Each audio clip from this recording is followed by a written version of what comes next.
وقتی که استاد جان 17 ساله 18 ساله بودم، همین پدرم عرق میخوردن. بعد وقتی که مادرم عرق خوردن میومدن، مادرم میزدن. من سفی همین این کار همین اول فقط آمدکین دادم عرق میخوردن، ما نمیفهمیدیم و چما میزدن. بعد همین مادرم 17-18 بودم که دادم پیون اومدن، من گفتم که اوچه جان گروزه، دادم پیون گفتم، دادم دیدن که من همین گفت گفتم. بعد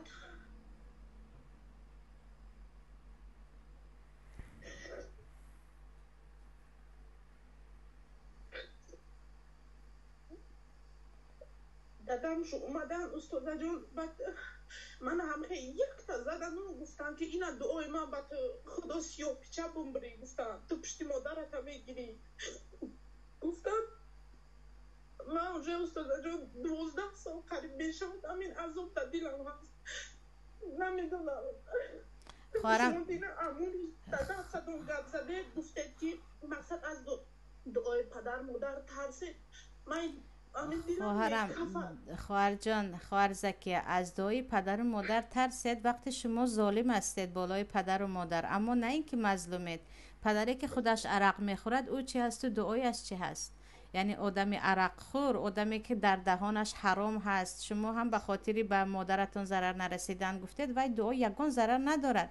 دعای پدر و مادر زمانی به شما تاثیر میکند که شما در حق آنها ظالمی کردید، شما آنها رو خفه کردید، اما به خاطر اینکه طرف مادر رو گیرید و مثلا ضد پدر ظالم کار کردید، به این شما گناهکار نمیشوید.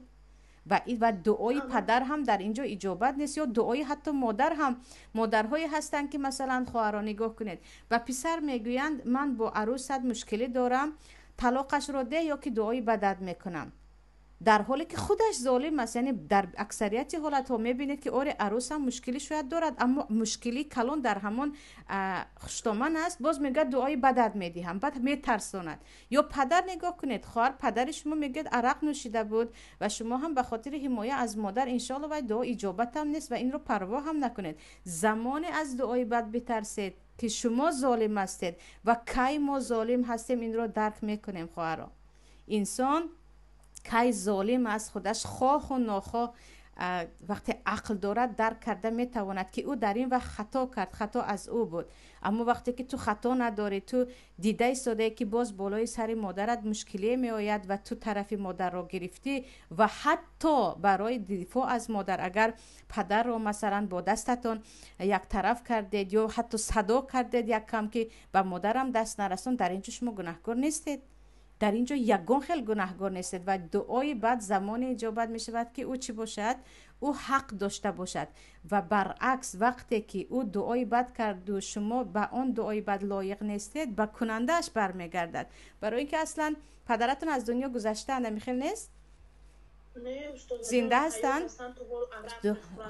دعا کنید در حقشان که پروردگار هدایتش کن. یا دیگر چی میگید خواهران عزیز؟ یک وبا از این عرق نوشی. داجه گفتم که دادا جان بیاید شما حج روان کنیم، بس نه در آخر نه من حج نمیرم. گفتن بعد علاقه اوجه پدرم و مادرم جدا شدن، اوجه یک جا زندگی دیگه و چند تا قد کردن نتونستن، جدا شدن و همین 10-12 اوجه من علاقه شوهر دارم، خود باش خود صاحب 3 فرزند هستم، نه که همین عذاب همین کودکی در دلم هست، هیچی نمیشود و شما ضرر نمیکند.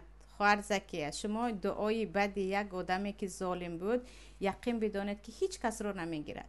و دعا حتی از مادر باشد هم، حتی از مادر باشد هم. در سوره یونس است آیت آره لو یعجل الله للناس شر استعجالهم بالخیر لقضی الیهم اجلهم. همه دعای بد ها اجابت شود، مردم همه میمیرند، برای اون که هر ظالم هم دعای بد دارد. یعنی اکثری وقت میبینه که خودش ظالم است، با او دعای بد کرده میگردد. الله همه دعاها را اجابت نمیکند که شما بگید اون پدری من است و دعاش اجابت میشود. این گناه، در این گناه حالت ها دعا اجابت نیست و انشالله به شما ضرر هم ندارد و پروردگار دیگر هدایت کند. خواهرم وقتی که هدایت نکرد ما تسلیمیم به تقدیر الله.